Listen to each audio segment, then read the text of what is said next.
There are songs that follow you quietly through life. They play in the background of late night drives, drift out of kitchen radios, and somehow end up stitched into your memory without asking permission. One of those songs begins with a simple question of devotion, what you would do, and what you would never do for love. For decades, millions of listeners believed that voice belonged to a black soul singer. It sounded too smooth, too wounded, too honest to be anything else. The horns were warm. The phrasing felt lived in. It carried the weight of rhythm and blues in a way that felt inherited, not borrowed. But the truth surprised many. That voice came from a man most people never pictured when they sang along. And yet, that revelation was never the most shocking part of his story. Because long after the applause faded, after the song became timeless, his life took a turn few fans ever saw. A simple trip to urgent care, a prescription meant to help, and a chain reaction that slowly took away the very thing that defined him. This is not just the story of a hit record, it is the story of how music crossed every boundary, and how pain, quietly and relentlessly, brought one artist to his knees. Long before his voice ever reached the radio dial, music was already part of the air he breathed. He was born in the summer of 1951 inches Manhattan, but his story truly began when his family moved south to Miami. His parents were entertainers themselves, the kind who understood stages, lights, and the quiet discipline behind performance. Music was not a dream in that household. It was routine, it was work, it was normal. As a child, he sang for family and friends, not for ambition, but for joy. Just to hear laughter, just to feel connection. Around him were the sounds of big band records, smooth crooners, and elegant phrasing. Frank Sinatra, Nat King Cole, Tony Bennett. Voices that valued control, emotion, and restraint. But Miami widened his ears. As he grew older, his taste expanded beyond the living room. Rock and roll, jazz, rhythm and blues, the raw energy of the Beatles, the fire of Jimi Hendrix, the precision of Led Zeppelin, and most of all, the soul coming out of Detroit and Philadelphia. Motown Records, Marvin Gaye, the Four Tops, the Temptations, music that spoke directly to the heart. At 10 years old, his parents enrolled him in piano lessons. He practiced because he was told to. But it was the guitar that changed everything. He saved money mowing lawns, bought his first instrument, and taught himself by listening hour after hour, rewinding records, learning by ear, letting rhythm guide his fingers. By 14, he had formed his first band. They rehearsed in garages, played school events, and chased the simple thrill of being heard. When that group ended, another followed. This time, the rooms were clubs and bars across Florida. Small stages, sticky floors, long nights. Then one night, everything shifted. A legend was in the audience. Little Richard heard something he liked. He didn't hesitate. He offered the band a job on the spot. For years, they toured the world together. Television appearances, major venues, Las Vegas. It was a masterclass in showmanship and survival. But when that chapter ended, reality hit hard. Record deals fell apart. Bands dissolved. Opportunities dried up. He moved west, then back home again, carrying demos and doubt in equal measure. For a moment, it felt like the dream had quietly passed him by. What he didn't know yet was that all those years of listening, learning, and losing were preparing him for a song the world would never forget. Success did not arrive with fireworks. It arrived quietly in Miami, inside a record label best known for disco hits and dance floors. When he walked into TK Records, he carried his songs the only way he could afford to, stuffed inside a grocery bag. No entourage, no image, just music. The label listened. 2 days later, they signed him. They were looking for something different. Disco was fading. A smoother, Jazz-leaning R&B sound was beginning to rise. He recorded his debut album with confidence, but the label heard a problem. The songs were strong, they said, but there was no radio single. He disagreed. Then he went back into the studio. 2 days later, he returned with a song that would define his life.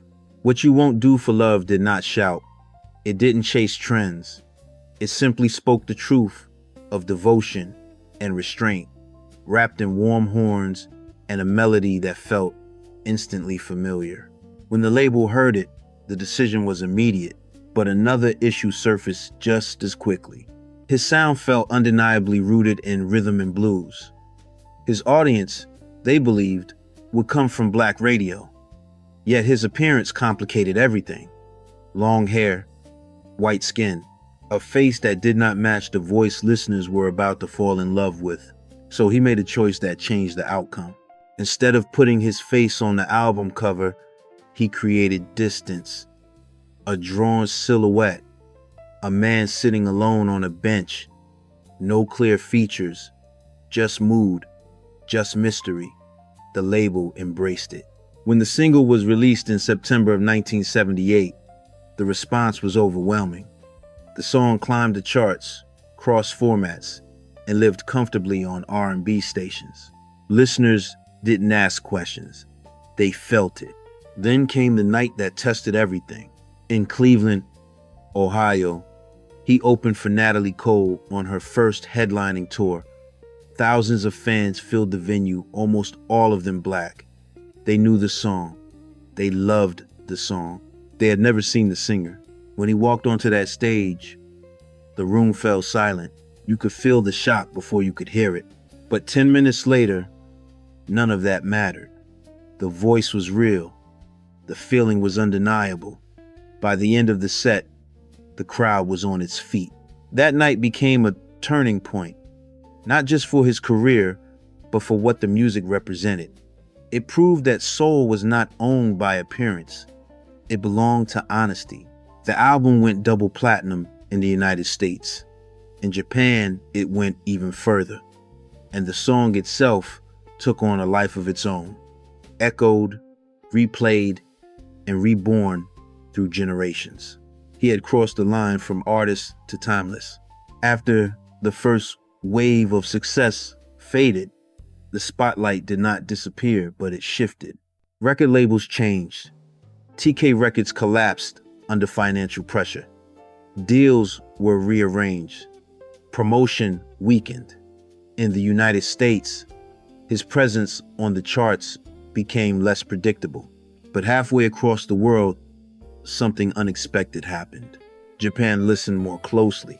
There, the music was not treated as nostalgia, it was treated as craft. His albums sold consistently. His tours sold out. Fans welcomed him not as a novelty, but as an artist with depth. They gave him a name of respect, Mr. AOR. For years, Japan became a place where the music still breathed freely. Back home, he adapted. When record deals disappeared, he did not stop working. He wrote for others, produced quietly. His melodies found new lives in films and on other artists' albums. Songs he helped create climbed charts, sometimes reaching #1, even when his own name wasn't on the cover. He returned to the stage in different forms: big band arrangements, orchestral projects, theater roles. For a time, balance returned. The music changed shape, but it never left him. Then, in 2017, everything unraveled. He was preparing for another tour in Japan when a simple cold sent him to urgent care. Nothing serious, a cough, a runny nose. He was prescribed medication meant to help him recover quickly. Instead, it did the opposite. Within days, his body began to fail him. He woke up unable to stand. His Achilles tendons were inflamed, then ruptured. Doctors were confused. They asked questions that made no sense. Had he jumped from somewhere? Had he injured himself? He hadn't. Further research revealed nerve-damaged peripheral neuropathy. Pain spread through his legs like fire. burning, hammering, relentless. Sensation disappeared from his fingertips. The hands that once shaped melodies could no longer feel the strings properly. But the bills didn't stop, so he kept performing, sometimes seated, sometimes with a cane, sometimes in a wheelchair. Night after night, he hid the truth from audiences, brushing off concern with jokes and excuses. Inside, he was suffering. Then came 2020. The world shut down. Touring stopped. Isolation set in. The pain intensified. Depression followed. His feet swelled so badly he could no longer wear shoes. Eventually, he made the hardest decision of his life. He walked away from music, not because he wanted to, but because his body had already taken it from him. In the United States, his story never fit neatly into a category. For Black radio, his voice felt familiar long before his face was known. It lived comfortably alongside records from artists who defined rhythm and blues. When listeners eventually learned the truth, many didn't feel betrayed. They felt surprised and then strangely affirmed. The Cleveland concert became symbolic, a moment when assumptions collapsed and music stood alone. For American audiences, especially those who grew up with soul music, his career became a quiet reminder that authenticity is not owned by race. It is earned through listening, respect, and lived emotion. That is why his songs didn't just chart, they endured. In hip-hop and modern R&B, his legacy deepened in another way. Producers didn't sample him for nostalgia. They sampled him for feeling. His melodies carried space. His chords carried restraint. From Tupac to Common, his music became a foundation for artists, telling stories about love, struggle, and reflection. Each sample was a form of recognition, passed from one generation to the next. Outside the United States, the response was even clearer. In Japan, his work was never treated as a trend. Fans showed up consistently, albums sold steadily, concert halls filled without explanation. He was respected as a craftsman, not a curiosity. That loyalty sustained him through years when the American industry had moved on. Then, there is the final chapter, one that extends beyond music. After his illness, his wife spoke publicly, not to accuse, but to warn.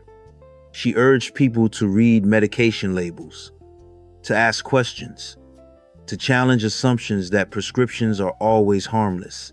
In response, official agencies maintained that certain drugs remain necessary in severe cases, reinforcing a tension many Americans recognize too well: the balance between benefit and risk. For older audiences, in particular, that message landed close to home. How many times have we trusted without asking? How many warnings did we skip because we were tired, or sick, or in a hurry?